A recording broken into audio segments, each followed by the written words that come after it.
His Excellency Dr. S. Jaishankar, Honorable Minister for External Affairs, Government of India, His Excellency Dr. A.K. Abdul Momin, Honorable Foreign Minister, Bangladesh, His Excellency Mr. Simon Wong, High Commissioner of Singapore to India, His Excellency Mr. Ong Sim, Ambassador of Cambodia to India, my colleague Sri Chandramohan Patowari, Sri M.P. Besborua, Member Governing Council Asian Confluence, Swagosashi Dutta, Executive Director Asian Confluence, His Excellencies, Ambassadors and High Commissioners from Bangladesh and ASEAN countries, representing officers from Ministry of External Affairs, government officials, ladies and gentlemen. It gives me immense pleasure to be present amidst this august gathering at the Nadi Conclave here today. I congratulate the organizer, Asian Confluence, for this remarkable initiative that brings together policymakers, scientists, international organizations, civil society, trade bodies, and academia to brainstorm on the common challenges to foster regional cooperation for sustainable development. I also take this opportunity to extend a warm welcome to Sri Dr. S. Jaishankar, Honorable Minister for External Affairs, Government of India. Sir, we are always blessed by your cooperation and I am extremely lucky and fortunate to welcome to you. I also welcome Honorable Foreign Affairs of Singapore to India, Mr. Simon Wong, his dignitaries to our beautiful state. India has always shared ancient civilizational linkage with the countries in the region of East and Southeast Asia. Yet we feel proud to state that the strongest of this link have passed through Assam and Northeast. Our state, along with the other northeastern states, not only provide the only land link between the India and ASEAN bloc of countries, but has also been the civilizational and cultural bridge connecting Southeast Asia with South Asia. There are immense historical, cultural and socio-economic ties between northeastern part of India and Southeast Asian nation. The great King Saulung Sukapha, who set up the foundation of the great Ahom Empire, came from Yunnan. He traveled through Thailand and Myanmar before crossing over the Patka Hills to present-day Assam. The Ahom kingdom founded by him not only united all communities and tribes of Assam, but also synthesized the rich Thai and Aryan culture to create what we know as Assamese society today. Therefore, we can find variants of Assamese Japi and the Assamese Horai all across Southeast Asia. Even our Bihu dance, which we have witnessed yesterday, has its imprints in the San and other Thai communities living in and around Burma, Thailand and Laos. The common physical feature, similarities in art forms, social structure, eating habits, weaving designs and cultural practice put the Northeast region in a favorable position with Southeast Asian nation. You will be delighted to know that Northeast India was on the southwestern track of the ancient Silk Route, through which there were trade connections between the ancient Kamrup, as Assam we know then, and southwest China and India. This was in existence in the 2nd century BC. The road which connects India with China, Tibet and Burma or present-day Myanmar was through Assam. The traders trade on items like silk, pearls, cowries, mugs, cotton fabrics, china ware, lead, copper, silver, etc. From Chinese traveler Yuan Shang's record in the 7th century, it can be learned that southwest border of China were distance of less than 2 months journey from Kamrup. This was possible because of the porous boundary of Assam. Long distance caravans by some enterprising merchant and movement of Buddhist pilgrims along this road was also popular. Assam was considered as the eastern gateway for the passage of people, goods and ideas, and this happened between India, Burma and China. Bhaskar Burma, who was the greatest ruler of ancient Kamrup, encouraged Sino-Indian cooperation in commerce and culture. The Tabak-i-Nasiri in the 13th century mentioned about 35 mountain roads between Kamrup and Tibet. The report of Kiatan mentioned that a trade route existed from Vietnam to Kamrup. According to Tavernier, a 17th century French traveler, La was exported. Shellac was exported to China and Japan with cinnamon, and bay leaf were brought into Assam from China. In case of Assam, another very popular trade route was the Patkai Road, which sailed from Jaipur in Upper Assam and reached up to Irrawaddy in Myanmar. According to renowned historian Dr. H.K. Barpujari, the Missimis carried on barter trade with Kachin and the Chinese through this road. Assam was at the forefront of international trade prior to 1947 with roads, railways, river and transport networks connecting us to the ports in the Bay of Bengal and Myanmar. The Dibrugarh-Chattogram Rail Connect was one of the earliest projects implemented by the British in India in late 19th century. But partition of India cut off Assam and the rest of northeastern state from our neighbors and link us to other parts of the country by only a narrow corridor. These 70 years of the independence witnessed the closure of many natural transportational roads and limited market access. But since 2014, under the dynamic and visionary leadership of Honorable Prime Minister Shri Narendra Modi, the northeastern region has witnessed rapid transformation. Honorable Modi ji, whose aim is to act and act fast for India's northeast, gives new hope, energy and force to our people to give a paradigm shift to develop in terms of connectivity, infrastructure, economy and other sectors. I must mention that our Honorable Prime Minister has taken the central government to the doorstep of the Northeast India with numbers of development projects. Honorable Modi ji has termed the Northeast India as the new engine of growth. We shared a strong vision of Honorable Prime Minister that the region is the sunrise area of Indian economy. The Northeast is not just a part of developing nation called India. It is in the middle of the fastest emerging nations of Southeast Asia and has the potential to become the link for the emergence of trade and commerce with this nation. Our government therefore is working to position Assam as the gateway and the expressway to ASEAN and other Southeast Asian countries.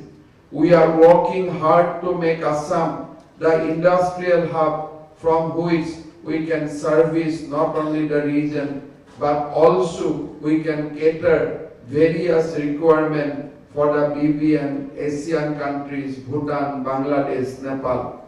We understand to realize this above goal, there is a need to leverage the unique locational advantage of Assam and the rest of Northeast. So far as Southeast Asia is concerned, we have no less than 5,300 kilometers of international borders with a host of countries like Myanmar, China, Bhutan, Nepal and Bangladesh. The Northeast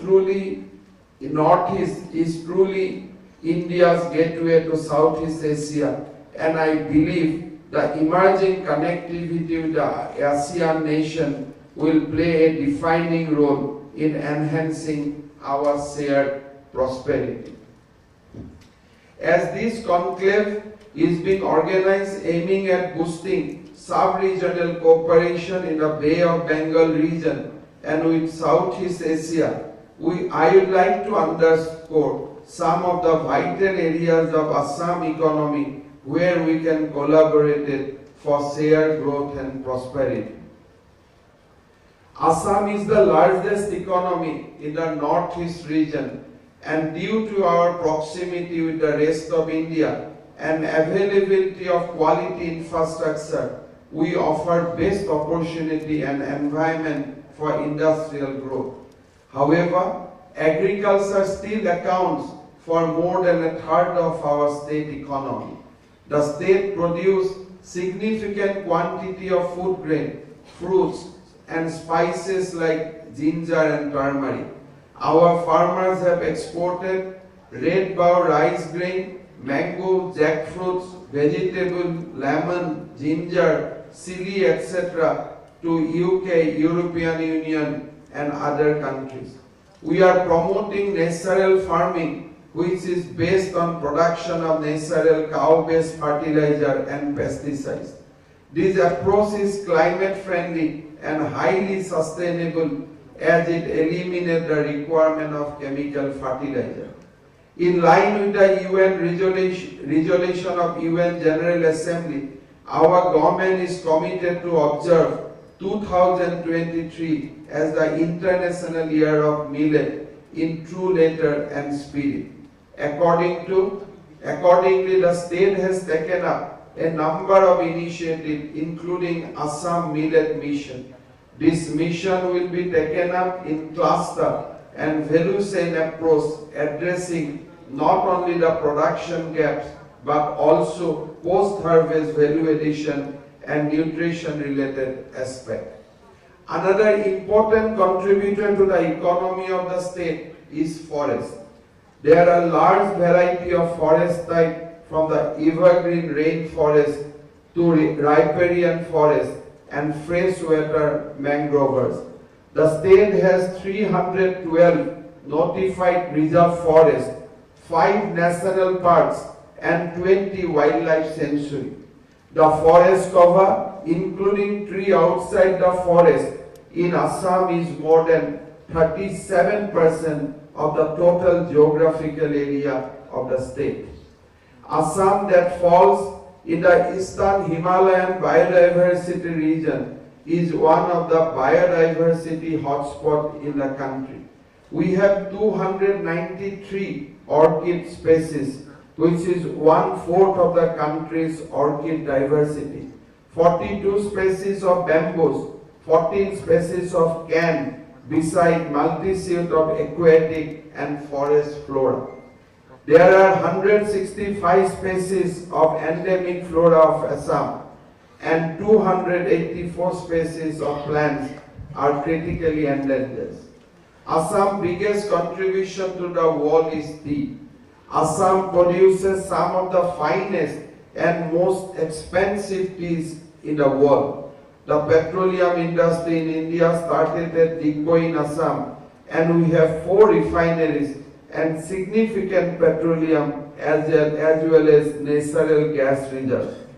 Assam today is home to a well-established petrochemicals industry. The industry today could be used to produce green plastic that are in huge demand in developed markets. The Singaporean ambassador has already shown interest in exploring the possibility of a technological collaboration to examine the possibility of collaboration in this regard. In the recent past, tourism has come up as a potential economic sector. Our state is bestowed with rich cultural and natural heritage. It is home to many diverse ethnic communities offering varied and rich tourism experience. Assam is home to some of the rarest wildlife species in the world, along with rich flora and fauna, which offer immense scope for wildlife tourism. There is a huge investment potential in developing tourism accommodation infrastructure near our national parks and wildlife sanctuary. The last green tree gardens that number around 850 beautiful heritage bungalows, 21 golf courses mostly located in the tea gardens also offer remarkable experience for tourists. Our government has decided to give a boost to tea tourism, and we have already taken steps to enhance the infrastructure facilities in these tea gardens. There is a huge potential for investors in developing existing golf courses of Assam. River tourism in Assam opens the avenue for other platforms of tourism circuit like pilgrimage, rural, wildlife, adventure, historical, cultural, tea, etc. The Brahmaputra has an immense potential to cover the circuit right from the gateway to northeast Guwahati. The Brahmaputra river can be highly associated with river tourism activities. Many tourism waterway circuits can be developed on this river to give the tourists not only the thrill of a cruise across one of the most powerful rivers of the world, but also experience the diverse experience of Assam has to offer. Our government vision is to develop Assam as a river cruise hub of Asia. In the recent visit by a team of World Bank, they have recommended Assam as an ideal destination for adventure tourism. Assam tourism has more than 100 functional properties. We are constantly improving our infrastructure. Apart from the traditional strength, recently we have diversified our attention to certain new areas. Our government has initiated a unique step to augment the medical sector in the state. We have joined hands with Indian Institute of Technology, Guwahati, for the Assam Advanced Healthcare Innovative Institute to give a major fillip to transforming the healthcare scenario of the state. This collaboration is the first of its kind between an academic institute and state government for a research and innovation center. We have collaborated to establish a world-class connected multi-speciality hospital at IIT Guwahati campus, which will be an advanced healthcare innovation institute. This RIC is proposed to inculcate cutting-edge research in the diverse areas of healthcare and technology, which will include cardiac, renal, neonatal pediatric sciences, transplantation, epidemiology, antibiotic resistance, and infection control. The major force of research at this institute will be in the areas of therapeutic, diagnostic, prosthesis, implantation, robotic surgery, stimulation lab, bioinformatics, molecular biology, regenerative medicine, stem cell, public health, and data analysis, among others. This initiative will also create a single umbrella under which physicians, scientists, engineers, design personnel, and regulators will work together to invent and innovate technologies and cater the divergent needs of the people. Recently, Honorable Prime Minister Sri Narendra Modi ji has inaugurated a distributed cancer care network in Assam which we have started in collaboration with Tata Trust. In a move to upgrade technical institute covering all aspects of curriculum, training and equipment in consonance with the latest industry needs, our government has signed a memorandum of agreement with Tata Technologies Limited. Under this agreement, 34 polytechnic colleges and 43 industrial training institutes will be transformed into center of excellence to train and empower the youth in tune with the industry requirement. This endeavor aims at providing opportunity to 20,000 students every year to learn new technologies related to the fourth industrial revolution or Industry 4.0, which paved the way for rapid changes to technology, industry and process in the 21st century. In view of the explosion of digital technology, our technical institutes should be empowered to start course of artificial intelligence, Internet of Things and industrial Internet of Things, smart manufacture and automation, 3D printing, electric vehicle, battery technology, etc. To strengthen industry-aligned and flexible skill education training system in the state, we have taken up for setting up the Northeast India's first skill university with funding from Asian Development Bank.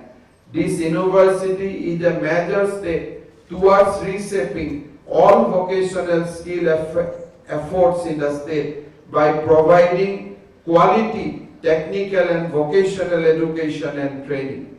Moreover, in collaboration with the Institute of Technical Education, ITES Singapore, we have set up Northeast Skill Center at Guwahati to provide skill training at par with International Center in the sector of retail, hospitality and beauty and wellness. First batches at the institute started from 5th August 2019. I welcome the offer of High Commissioner of Singapore to strengthen our collaborative effort to the next level. Our government is also carrying out promotional activities such as training, skill gap and infrastructure study, assessment test for job aspirants in the state. We also envision creating a master database of all trained skilled workforce from all developments implementing skill training in the state, which will be available in one portal. Thanks to the blessings of Honorable Prime Minister and our External Affairs Minister, Sri Dr. S. Jaishankar, today the state of Assam amongst the top 3 states in the country in terms of attracting funding for externally aided projects. Significant investment by funding agencies in Assam is also a testimony to the immense potential that the state of Assam holds. Externally aided projects that aims to develop inland waterways, enhance road connectivity and bring about institutional reforms in the state are paving the way for countries across Southeast Asia to invest in Assam, and the time is now. Considering the adverse environmental impact of fossil fuels, we are focusing towards renewable source of energy. Honorable Prime Minister Sri Narendra Modi at United Nations Climate Change Conference in Glasgow has also underlined India's commitment of clean and green energy. So far as renewable energy investment and deployment opportunities are concerned, Assam has embarked on a journey with an aim to transit from meeting its energy requirement from conventional source of energy to clean energy in next 5 years.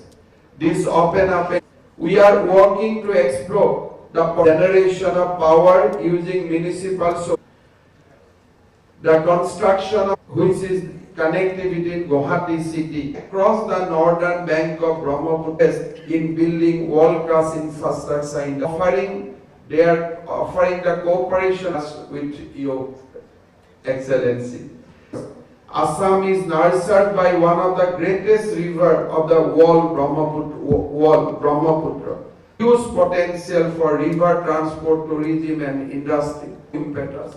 To harness the potential of vast demand and use of cross-border inland waterways and across of the Chottogam and Mongla ports to the northeast India. We are immensely grateful to the government of Bangladesh and our beloved Prime Minister of Bangladesh for this protocol. We would also like to record our deep gratitude to the people of Bangladesh, because without their help we would not have able to fight the militancy in Assam, and I think that was the turning point in our history.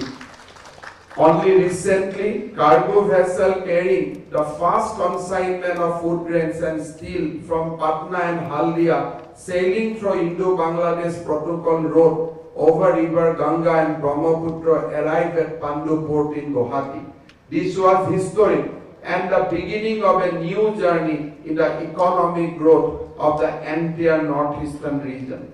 Recognizing the significance of river for connectivity and prosperity, the Government of India declared 20 rivers as national waterways in the northeast, and 15 of these 20 national waterways are in the state of Assam.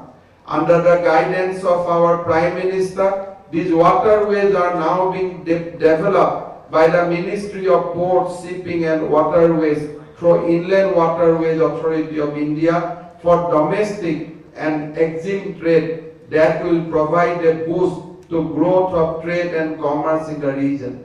For increasing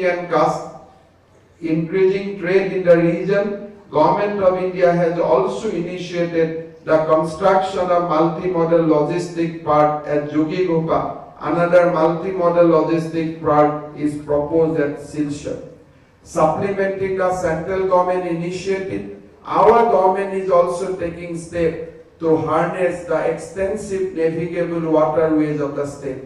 We have taken initiative to, in the inland water transportation sector in large scale for infrastructure and institutional development to revitalize the trade route to boost the economy. Proper and judicious harnessing of this water resource to the optimum will surely contribute to our mutual growth. I therefore solicit your support and cooperation in realizing this potential as well. However, at the same time, I must mention that flood and erosion is a major challenge that the state is facing for the last 7 decades. The severity of flood and erosion problem in the Brahmaputra and Barak Valley is actually increased by excessive silt flowing with water in the tributaries of these two rivers. We need to address the problem in holistic manner. We solicit your technological guidance and support in addressing the flood and erosion problems of the state.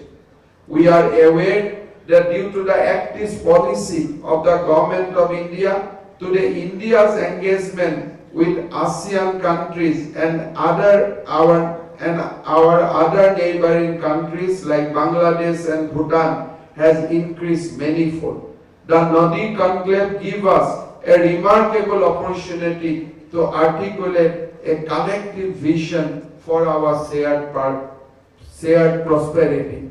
I am sure that the deliberation at this conclave will promote coordination for revitalizing our river and connectivity to facilitate faster economic growth in the region.